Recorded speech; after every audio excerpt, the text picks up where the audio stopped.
Hello, good morning, good afternoon. Thank you all so much for joining me on this episode of the Buyer First Interviews. Now, if this is your first time here or hearing this particular episode, let me give you the highlight reel. We're doing these series of episodes and interviews to understand what's really going on behind the buyer's eyes and mind. How do the things that we do as salespeople influence their buying decisions? How does it impact even the perception of sales? And so I spend probably too much time going on Google and LinkedIn and searching for bad buying experiences. And that's how I came across our guest today, Jeff Peterson. He's the sales manager at Spin Linen Management. And he had written an article about a selling or a buying experience that he had that I'm sure that we can all relate to. Jeff, thank you so much for joining us today. Thank you for having me on, Carole. Pleasure to be here. So tell me a little bit about this buying experience that you had. What is it that you were trying to purchase? Sure. Well, I mean, at risk of being a total cliche, I was trying to buy a car, which I think, frankly, has led to many unpleasurable buying experiences. But mine was no different. So, and like you mentioned, as somebody who's in sales, it was. You're always thinking about what could have gone different, better in my own job. And so when I'm in a buying scenario, I tend to think what would have made my buying experience better as well. So that's really where the article came from. Yeah. And we've all had that experience, right? In trying to buy a car. I have one that I wrote about in my book. I call it, it's my job to move metal. And I mean, the thing is that sales has changed so much and buying has changed so much. But here is an industry that has not changed a lot about how they do things. And while we work in B2B or in B2B spaces where we're selling at a professional level, we often, I think, discredit or don't give enough influence to how our own personal buying experiences in our personal lives influences not only our perception of sales, but also how we view salespeople in our professional part. So let's dig into a little bit more about your buying experience for this car. How did you go about your process? Like, what were the first steps that you took in trying to decide what you wanted to get? Sure. Yeah. I mean, I think like many buyers these days, right? It started with the internet and just doing a little bit of research. And, since this was a company vehicle, I was given a budget to adhere to, which again, I think a lot of buyers have in common, right? They start with, okay, what's the maximum I'm going to spend? What are the features and benefits that are important to me? And, I sort of work backwards from there, right? So I said, okay, what vehicles would fit these criteria for the right price? And that sort of led me to narrow in on one or two. And at that point, it wasn't until that point where I'd probably done, a couple hours, certainly, of research on my own before I even reached out to a potential seller to engage them. So, I did my homework. I sort of arrived at my own conclusions. And from there, I was like, okay, it's time to enlist the dealerships to really bring this one home. And, that's when chaos ensued, I guess. And this is, again, to the point of how we buy in our personal lives is also how we buy in our professional lives. It influences it. I mean, who has not heard the statistics from Gartner and Forrester and every other analytics company out there that talks about the percentage of people and how far they are in their buying process and how much research that they're doing online before they ever want to engage with a salesperson? So you did your research, you had narrowed down you knew what it is that you needed, you had your criteria, you had your budget. Then what happened? What was most important to you in this process when you engaged with a salesperson? Well, I think, and this is where I think my own perception came into play, right? Because, I had considered by the time I had done this research and selected the vehicles that I wanted to narrow, that I wanted to drill down on, right? I'm thinking, okay, at this point, this should be one of the easiest sales that any car dealership would ever have, right? I know how much money I want to spend. I know what vehicle I want. I know what features I want in it. I know it's all feasible and doable. Why can't I find somebody just to give it to me? and so when, in being in sales, like we are in the B2B space, you're always kind of, generally when somebody says, take my money, you take it, right? Please take my money. Yeah. So when you don't have that experience, you're just kind of like, what is happening here? Like, why will somebody not take my money?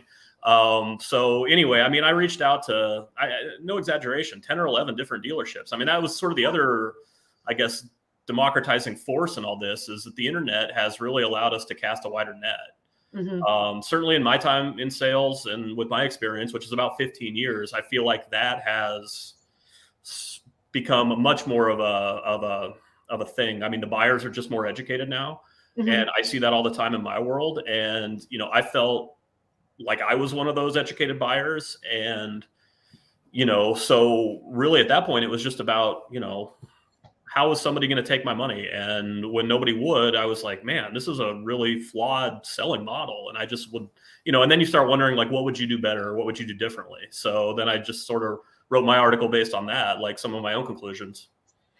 So how did it actually go? You said that they wouldn't take your money, but what went down? Yeah, any number of things. I mean, from being just completely ghosted when I've filled out an online submission, right? Just not contacted at all, which obviously you're not going to get a sale if you don't reach out to the prospect or engage with them. So, I mean, that was strike 1 and 2 for a couple of places.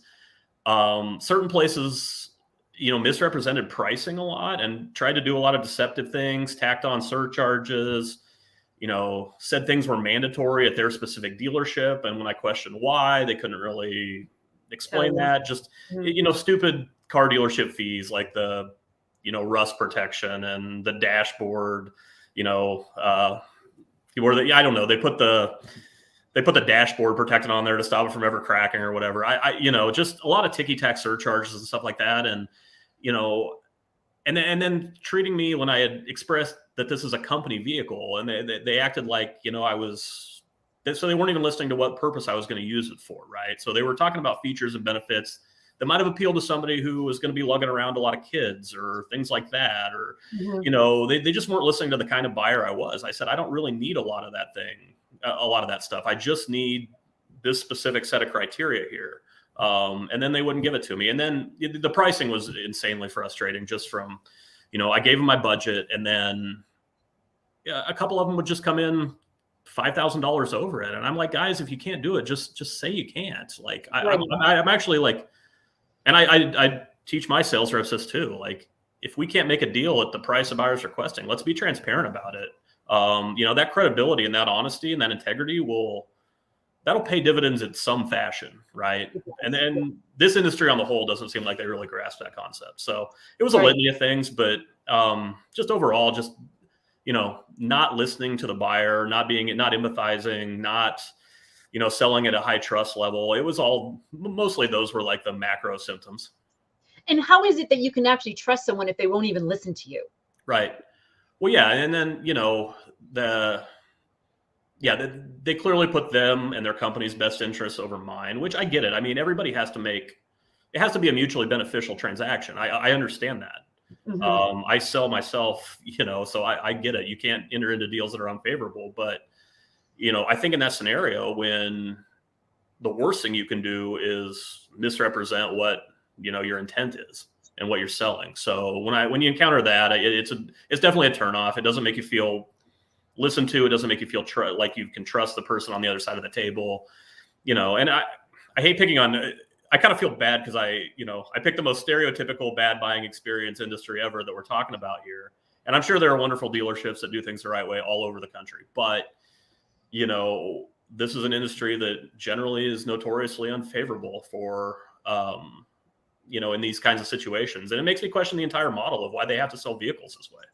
Exactly. And to expand that out, like what the whole model of selling to begin with, because, you know, if you've read Daniel Pink's book, To Sell is Human, 7 out of 10 of us associate sales with something negative. And the image that comes to mind is a used car salesman. Like, this is the basis for the perception of sales, unfortunately.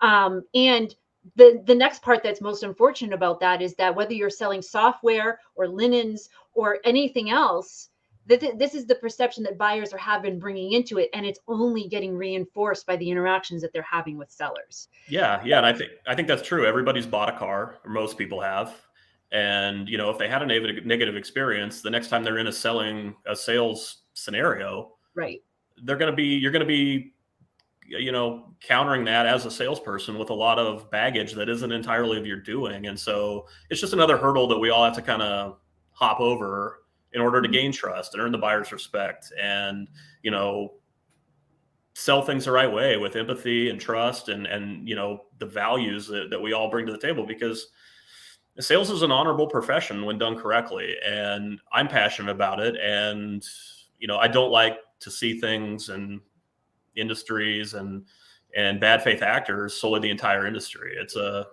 huge problem. Yeah. And if you think about it, and I can almost hear in the minds of some B2B SaaS tech salesperson right now saying, there's no way you can compare the type of sale that I do and the strategies and tactics that I use to a used car salesman.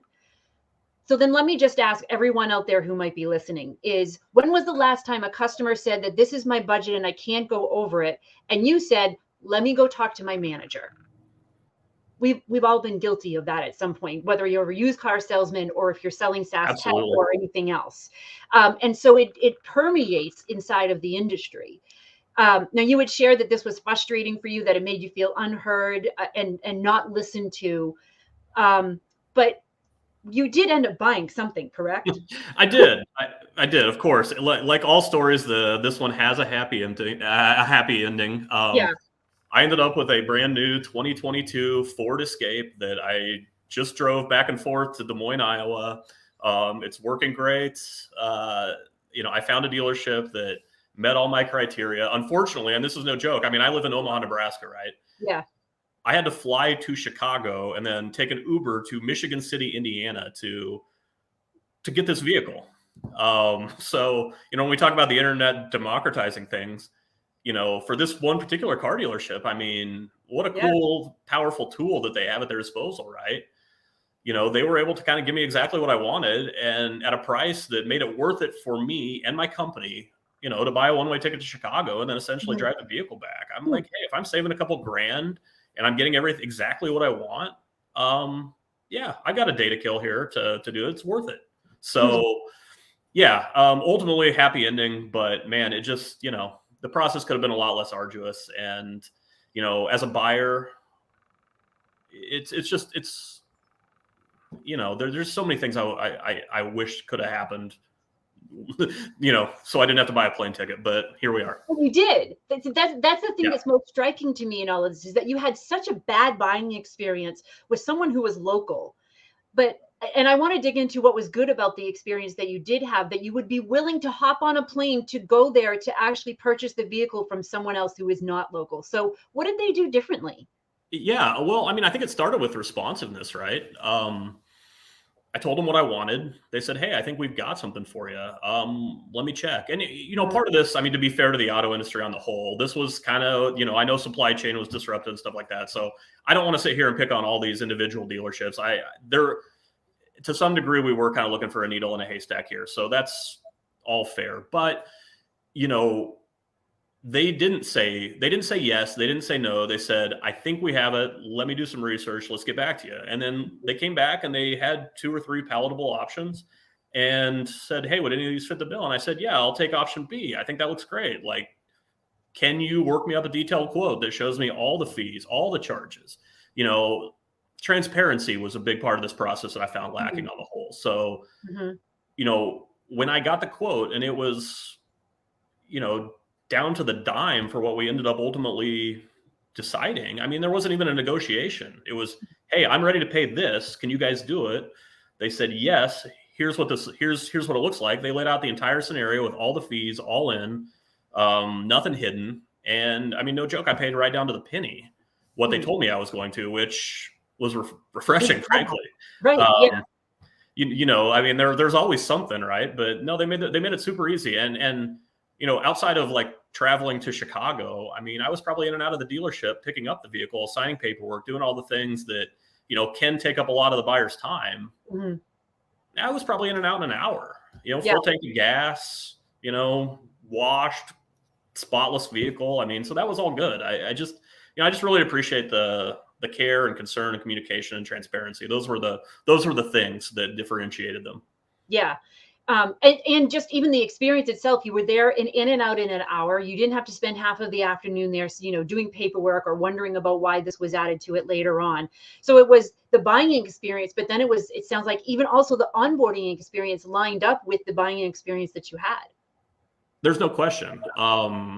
they had a process and a system in place that was intuitive to me as a buyer. It felt really natural and it felt really engaging, and communication was stressed and it was at a premium. So yeah, I mean, it just didn't feel like the old antiquated way of, oh, let me go talk to my manager, like you mentioned. It was all pretty much, at no point was I ever confused about where things were heading or what the next steps were. It was a very natural, intuitive sales cycle for a buyer. And, I think that's something as sales people, we can be pretty deficient on. We might have a sales process, we might have a sales cycle, but sometimes that's more beneficial to the seller and the sales department and the organization, frankly, than the buyer. It's kind of what we want, right? And so it's pretty important to be cognizant of that when you're selling. That just because you want something doesn't mean the buyer does. And even if it's slightly more of an inconvenience for you as a seller, it may ultimately lead to more sales and better experiences for the buyer, which will reciprocate in any number of ways. I love the way that you just described that, because it sounds exactly what I talk to sellers about every day, is that it is not about you. It's not about your process or your features or your benefits. It's all about the buyer. And it sounds like that this particular dealership, they do exist, understood that, because they didn't force you to go through their checklist of things. They actually aligned with where you were at in your buying process and made the adjustments to their own process accordingly.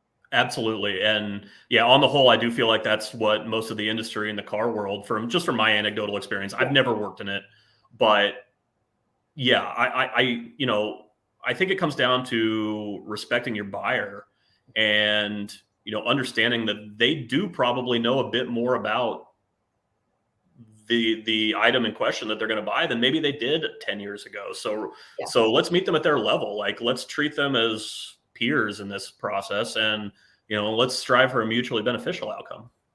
I have this phrase that I like to repeat to my sellers, which is to follow the new golden rule, which is those who have the gold make the rules, i.e. your buyers. And if you don't do that, you're not going to get any gold. You're not going to get any buyers. And we're going to continue to perpetuate this perception of sales. So if you were to go back to that dealership, we've shared a couple of things as far as transparency and responsiveness and active listening and meeting buyers where they are. But if you were to go back to that seller in that dealership and give them one piece of advice that could change everything, what would it be? Yeah, just listen and empathize with your buyer. Really ask yourself, like, am I solving this person's problem? They're coming to me with a specific set of needs and criteria, right? Am I meeting that? It's really important just to be mindful. I mean, I can tell you in my sales career, empathy has really gone a long way to, whatever degree of success I've achieved. It's mostly been from considering other perspectives, right? And flipping the whole thing on its axis. I mean, it feels like you're giving away some power and some control in that scenario. And I think that's why a lot of sales departments are maybe reluctant to do it. But if anything, it's really empowering, I think, even as a seller, because you're literally letting a buyer engage in the process, right? And you're building so much more respect and trust by doing it that way. And ultimately, you create raving fans that way. And, you tend to be able to get advocates, get referrals, get repeat sales. All that empathy really does snowball. It really does, in any number of ways. It just shoots out in a lot of different positive directions. Yeah. And if you think about it, when buyers say things about sellers like there's nothing that they wouldn't do for you, go and talk to so-and-so, they'll treat you right. That's worth its weight in gold when you're a salesperson. But the only way that you're going to get there, like you said, is through that empathetic mindset of, am I actually solving the problem? And do I even understand the problem to know how to best solve it for them? So one of the things that I see, and you in sales management probably know this, is that as goes the manager, so goes the team. That a lot of the times that the issues that we're seeing in sales buying behaviors is because of the management that's happening above. So what advice would you give to the managers of those salespeople in how to create a better buying experience? Yeah. Boy, in a sentence, transcend the transaction, I think, is how I would phrase it. I love it. Elevate your game and the game of your team to where, they're not looking at this from their own benefit and what's in it for them. Yep. Let's take a step up and realize that if we're doing things the right way, then some of that stuff will work itself out. And I think that's, if you're a struggling sales department or you're new to the game, it's really hard to think that way. I understand that. We've all got numbers to hit. We've all got a quota to achieve. Sometimes playing the long game doesn't always seem that palatable, right? It's a results-based business. We want the result. I wrote another article about this where I talked about how awful I was at selling for the first 6 or 9 months of my career. And if it wouldn't have been if I didn't have some strong, experienced leaders that had sort of been there and seen it all, I don't know that I would have been able to overcome that. And most of it was about putting in the right kind of activity and the right repetitions and engaging with the buyers in the correct manner. To where maybe even if I lost some results in the short term, the longer game paid off. And I think in the terms of a car dealership specifically, right, that those things are reputation. They're about trust. They're about building credibility. They're about, getting a lot of word of mouth that, hey, these guys really took care of me. They did it the right way. They listened to me. It didn't feel slimy. It didn't feel like a car sale, for lack of a better term, right? Yeah. So, I think the management can really have a role in forming, the right types of mindset and behavior out of their sales team. The kid that I bought it from, and he was a kid, he was literally 23.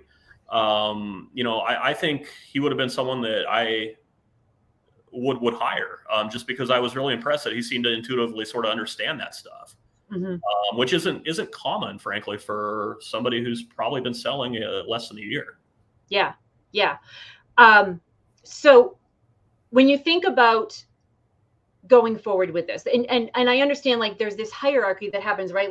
The salespeople are influenced by the managers, but then the other thing that occurs to me is that the managers are then influenced by their direct reports. Yeah. So when you even look at it at a company level, the pressures that come down, like you said, to meet those numbers every month, and then it gets carried down into management, who then carries and hands it down to their salespeople.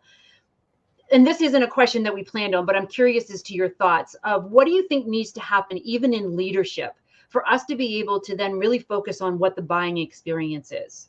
Yeah, empowering people to do things the right way. And focus on the right habits and the right and integrity, and just giving people the tools that they need to do their job the right way, I think will ultimately play itself out really well for the organization. I get it. I think this is I think there's a high turnover in this particular industry that we're discussing among salespeople, and I think So and I'm not really super familiar with the compensation structure and things like that. I mean, I have an idea of how it all works, but I would want to focus on tenure in my sales team and improving that, playing the longer game and making it a bit less about this month, this quarter. Let's look at this holistically. And I think it seems to me like there's a lot of lag measures that they're following, right? And I just think their model needs to maybe be evaluated, and it needs to be treated. I'm more of an expert in B2B than B2C, but I think a lot of principles that are successful for effective teams in B2B could be applied. Working with the marketing teams, figuring out how to do touches to prospects, and don't get me wrong, I still get a lot of automated emails from car dealerships every single day as a result of this experience, but most of those are not they're nothing special. So it's just, how do we become top of mind, memorable, those types of things. So I think if you had salespeople that people trusted and could count on and knew weren't going anywhere, and it wasn't a fly by night thing, and then you had a company that backed them with, the right kind of marketing and the right sort of image shaping, and, really focusing on the core values, I think you could create something that would be a trusted member of the community, right? Yeah. There's a lot of marketing that goes into this. So, I think there's some synergy there. Absolutely. And to your point of taking a longer game view of this, we're so focused on those short-term results. And as a result, we have short-term actions that we take, not thinking about the consequences of those later on, as in leadership. But I also, what I'm hearing you say as well is that it's the mindset or the empathy that leadership brings into this, is that, and that is what's trickling down into the managers and into the sellers as well, as what is that mindset of how they're going to engage with their buyers. And the other thing I think that was really key that you said, when you talk about lagging metrics or lagging indicators, right? Like, did we hit our numbers? Did we not hit our numbers? But it doesn't tell us if we're going to hit our numbers, or are we on track, or what are the behaviors, those leading indicators that tell us that we're going in the right direction. It's like running or lifting weights or doing anything. It's like, it's the behaviors that you do that tells you whether or not that's the amount of weight or the distance that you can run. So thank you so much for that, Jeff. And I know that you also are doing your own work as well to try to improve the sales industry in your own sphere, and taking all of this and applying it and coaching and leadership for that. So I think with this kind of a mindset going forward, that we really can change the perception of sales and the buying experience that people are having. Any final thoughts for our audience? No, just I agree with that. I think keeping the buyer top of mind is something that, there's a lot of room for some improvements there, like in the whole of sales, and including this. I mean, it's really easy to get caught, to your point, to use the car dealership as an example, right?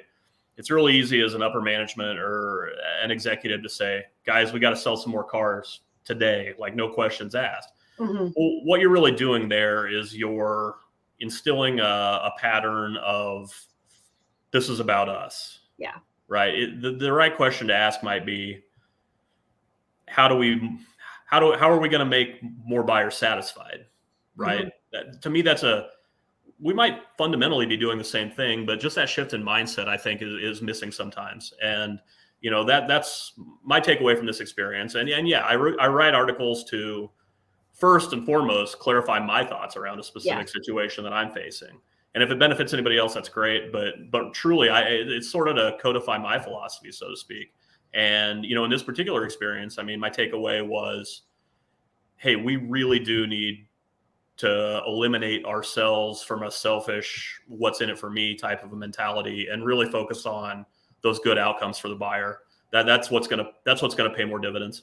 Yeah. Because again, follow the new golden rule. Those who have the gold make the rules, and buyers are in control today. And I see that as a good thing. And I think a lot of sales, whether B2C or B2B, are unsure, unsettled, maybe freaking out a little bit about that. But if you believe, as I believe, and I think that you also believe, Jeff, is that sales is really the connection between a problem and a solution. And with that, that's how we're going to make the world a better place, when we take on that mindset. Yeah, couldn't have said it better myself. I totally agree. And that's the takeaway from this whole experience for me, for sure. Yeah, absolutely. Jeff, thank you so much for joining us today. If you're listening in, please make sure you reach out to Jeff. Tell him how much you enjoyed this particular conversation, what you took away from it. And join us next month on the third Tuesday of the month. We're going to be interviewing our next buyer. And if that's you, reach out to me. If you had a great buying experience that you want to sing from the rooftops, or if you had that bad buying experience that you want to warn everybody else about, reach out, directly message me, and you could be the next guest on the Buyer First interviews. Until next time, keep learning, keep sharing out there. I'll see you then.